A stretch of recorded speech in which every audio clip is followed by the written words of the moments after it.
11.3 billion, the number of COVID vaccines that have been delivered around the world. 562 million, the number of COVID vaccines that have been delivered in the United States. 2.2 million, the number of lives saved because of vaccinations. 1.1 million, the number of vaccines that we've given to people here in West Virginia.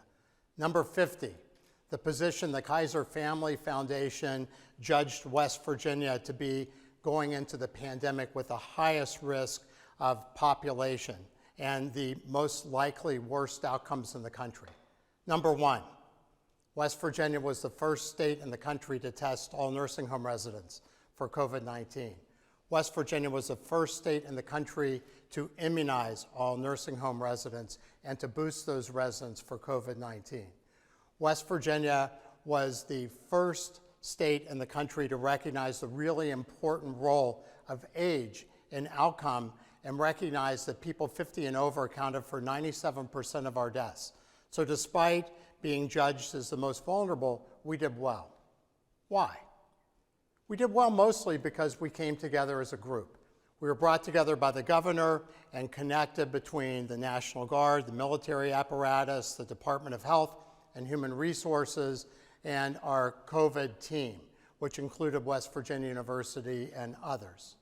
As we went forward, the governor gave us a very clear higher purpose, which was to save lives, protect the health and well-being of our citizens, maintain our hospital capacity, and to keep the state together. So we recognized as a team that at one point we lost supply chain from China and Italy and needed to make our own personal protective equipment, which we did. We realized that we didn't have appropriate testing, so we brought a team together from the university, aided by the National Guard, and we made our own genetic tests, we made our own swabs, we made our own viral transport media to take samples, and we still use those today.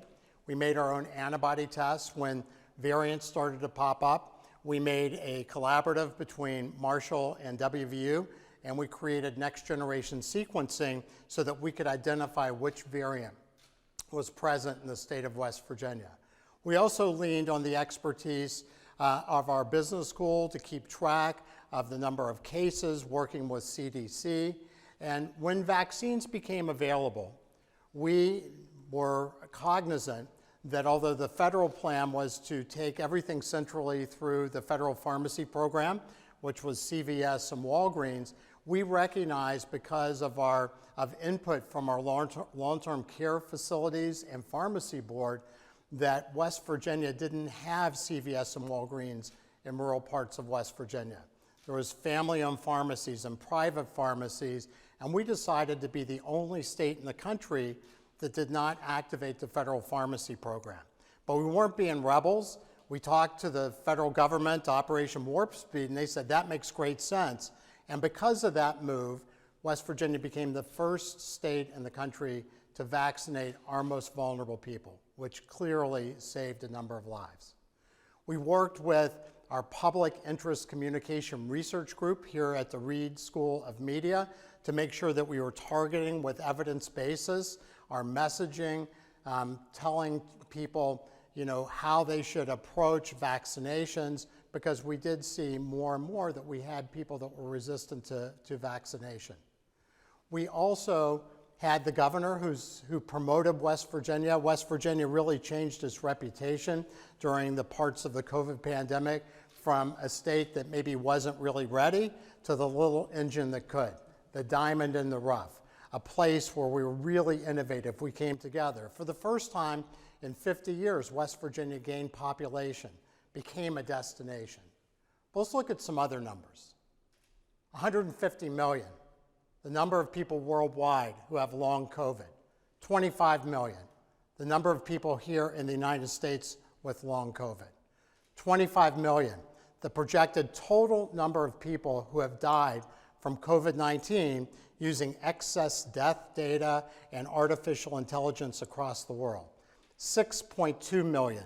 The number of people documented to have died across the world with COVID-19, 983,000. The number of people that have died in the United States, more than all the world wars put together. 2.2 million. The number of people who have been rescued from the vaccines, 100,000. The number of people who have died of overdose during this time, during the last year, the first time that's ever been reached. 6,753, the number of West Virginians who've died of COVID-19. 17 years, the difference between the life expectancy in McDowell County, West Virginia, versus the best county, highest life expectancy in the country, which is Summit County, Colorado.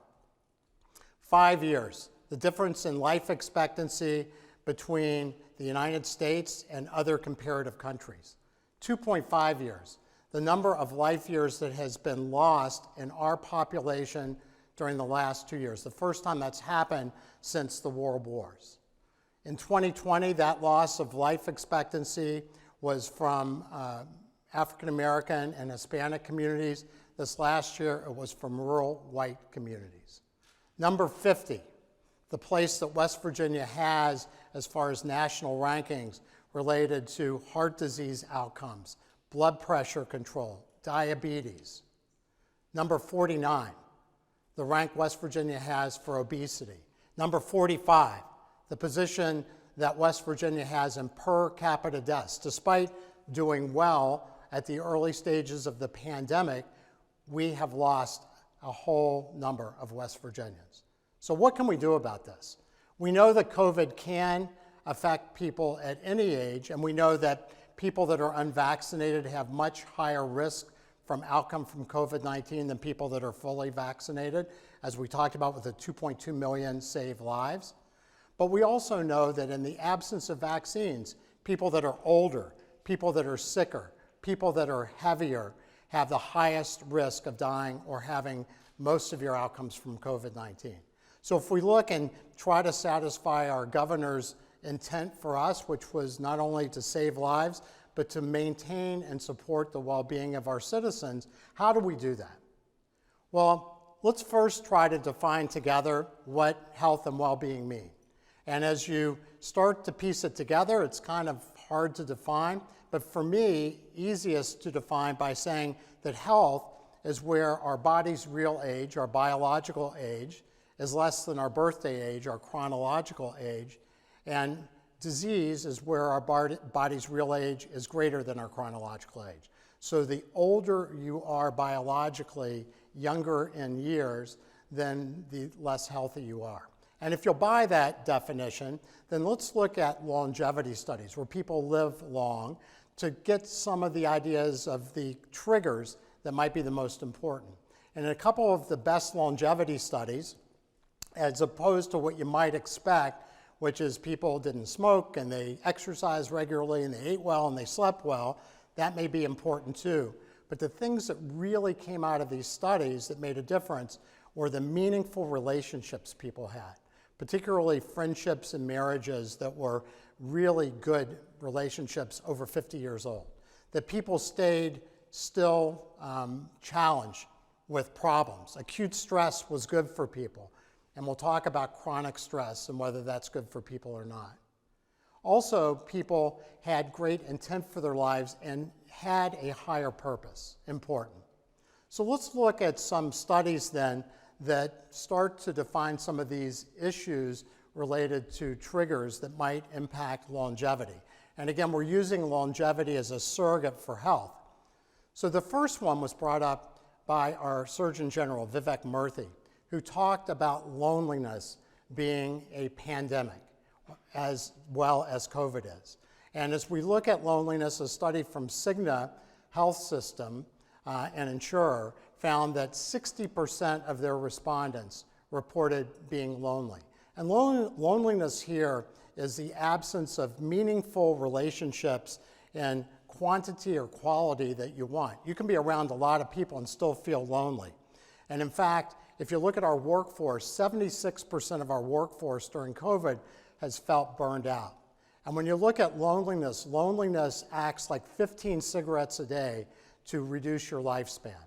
Loneliness causes you to see the world as threatening, turns on our fight or flight response, makes our cortisol levels go up, which make us heavier, make diabetes more prevalent, and make us feel that we don't belong. We're part of a dangerous world. And because of that, we find ourselves not finding things pleasurable. Dopamine responses are reduced. So let's ask the question then, from the standpoint of our feeling that we fit, the feeling that we belong, the feeling that we're safe, and people that are lonely don't feel safe either. And we know from studies from Google that the most important parameter in the performance and the satisfaction of their best teams is high degrees of psychological safety. So if we ask the question, if feeling unsafe causes you to age, let's turn to work from a Nobel laureate. And this is work from Elizabeth Blackburn and her colleague, a behavioral psychologist, Alyssa Appel, in San Francisco. And they did a groundbreaking study of a group of women who were very well educated, who had high standards of living, average age 38 years old. And the purpose of the study was to ask if biological aging happened and increased with perceived psychological stress. Elizabeth Blackburn won the Nobel Prize for her observation of telomeres, the caps of our DNA, like the end of our shoestrings. The more the cells divide, the shorter the ends of the DNA get, and it marks our biological age. And they gave these women a validated questionnaire, 10 questions, looking at their perception of stress.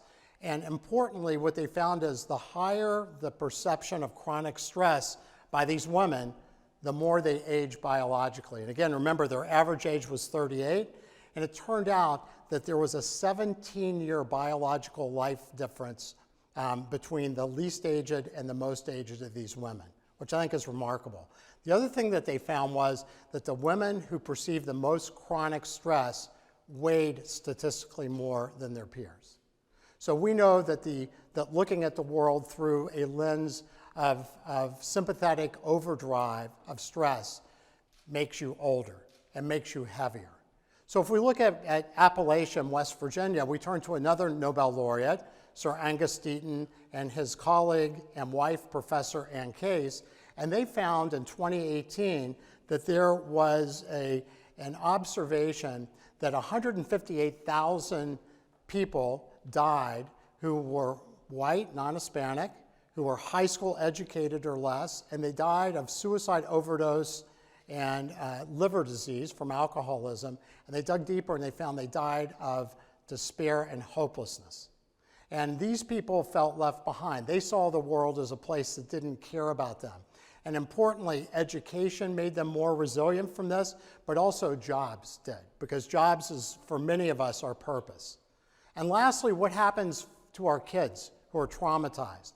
A study from the Kaiser Family Foundation found that if children and adults looking back during their childhood felt that they had stress, trauma, made up of a 10-question survey with trauma, neglect, family dysfunction as part of the questions, then if your answer was 1, which was the average answer in America, then you had a much higher risk of having diabetes, hypertension, heart disease, cancer, et cetera. If your score was 4, and we did a small study in Charleston with the score 4, then your lifespan was predictably reduced by 5 years, your risk of suicide up by 1,200%, and your resistance to vaccines is present, as has been documented. If your score was 6, and in Hillbilly Elegy, J.D. Vance's score was 7, then your lifespan is predictably 20 years reduced. And we know that in the case of McDowell County, West Virginia versus Summit County, Colorado, we see a 17-year life expectancy difference. So how do we handle this? Let me give you one more number. And that number is 1. The root word of health is the same root word as heal, holy, holistic. It's hail, and it means whole, together. When we separate health from our relationships, from our communities, from our work, from our schools, from our education, from hope, then we get sick, and we get heavier, and we die early. Brené Brown, the researcher and author, reminds us that people that thrive feel like they're enough, feel like they're deserving to have great things happen to them. In a meeting between the Dalai Lama and Desmond Tutu, in the Book of Joy, they say that the thing that sustains them, that gives them joy, is the knowledge that we are all interconnected, that they are one of 7.9 billion people on this earth, and they're grateful for what they have. They don't need more. So for all of us, I would say that the journey to health is one in which we are on in our own right, which is our journey in our life, but also it's the ability to reach out and make sure that people feel included. People have a place to feel safe, a place where they belong. And I'll end with a greeting that many of you have heard or said, Namaste, which, as I understand it, translates to the divine in me bows to the divine in you.